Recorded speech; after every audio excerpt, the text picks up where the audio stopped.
So reels అది బాగా చేస్తున్నారు కదా. సో దానికి తగ్గించాం కొంచెం. సో ఈవెన్ ఆ రీల్స్ కూడా మీ వారే కదా ఫోటోగ్రాఫర్ ఆటోమేటిక్గా కదా ఫోటోగ్రాఫర్. ఫస్ట్లో పాపము ఫోటోగ్రఫీ నమ్మకం లేక ఇవ్వలేదు ఆయనకి. ఓకే. సో మా ఫ్రెండ్ వాళ్ళ హస్బెండ్కి ఇచ్చాము. ఫస్ట్ ఆయన తీసేవారు.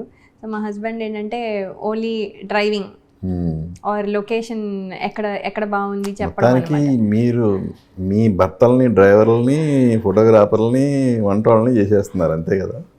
అంటే అలా అనిపిస్తోంది కదా, కానీ అలా కాదు. అంటే మేము ఆయన వాళ్ళ హెల్ప్ తీసుకుంటున్నాము, కానీ మీకు అలా అనిపిస్తే మరి ఆయనకి ఏమనిపించిందో మరి. మీరు మీ జనరేషన్ చూశారు, మీ తర్వాత జనరేషన్ చూశారు.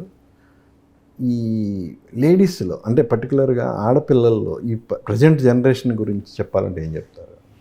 అంటే అండి కొంచెం ఇదివరకు ఉన్నంత ఫ్యామిలీ బాండింగ్స్ మామూలుగా జనరల్గా తగ్గాయి. అమ్మాయిలని కాదు, ఫ్యామిలీ బాండింగ్స్ కొంచెం తగ్గాయి.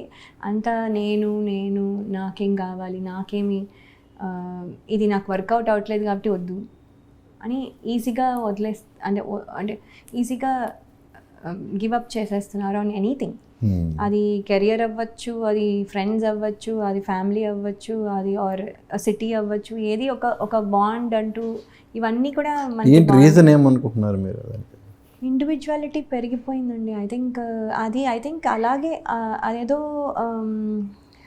మరి ఐ డోంట్ నో, నేను అనలైజ్ పెద్ద చేయలేదు, కానీ ఐ థింక్ ఒక సప్రెస్డ్ ఫీలింగ్ నుంచి ఒక ఫ్రీడమ్ వచ్చేస్తే సడన్గా వచ్చిన ఫీలింగ్ ఏమో మరి నాకు కూడా కరెక్ట్గా తెలీదు. Why is it like this అంటే మా జనరేషన్ వరకు కొంచెం బాగానే ఉంది, తర్వాత నుంచి కొంచెం డిఫికల్టీ. అంటే ఫ్రీడమ్ ఇస్తున్నారు, ఫ్రీడమ్ మంచిదే, ఫైనాన్షియల్ ఫ్రీడమ్ రావటం వల్లనే అది కాదండి. ఫైనాన్షియల్ ఫ్రీడమ్ ఇప్పుడు నాకు కూడా ఉంది కదా ఒక రకంగా. అంటే నా జనరేషన్ వాళ్ళకి కూడా ఉండింది. ఇప్పుడు నా ఫ్రెండ్స్ అందరూ కూడా వర్క్ చేస్తారు, వాళ్ళకి కూడా ఫైనాన్షియల్, వాళ్ళు ఎవరు ఇలా లేరు. ఐ థింక్ అది ఒక్కటే కాకుండా ఇంకేదో కూడా ఉందండి ఫ్యాక్టర్, బట్ నాకు అది ఏంటో తెలియదు. ఫైనాన్షియల్ ఫ్రీడమ్ ఒక్కటే కాదు, అదేంటంటే ఐ థింక్ నువ్వు ఇలా చేయక్కర్లేదు, నువ్వు ఇలాగ అడ్జస్ట్ అవ్వక్కర్లేదు, నీకేం కావాలో నువ్వు వాయిస్ అవుట్ చేయొచ్చు అనే దాంట్లో ఎక్కడ అవసరమో కాకుండా దానికంటే బియాండ్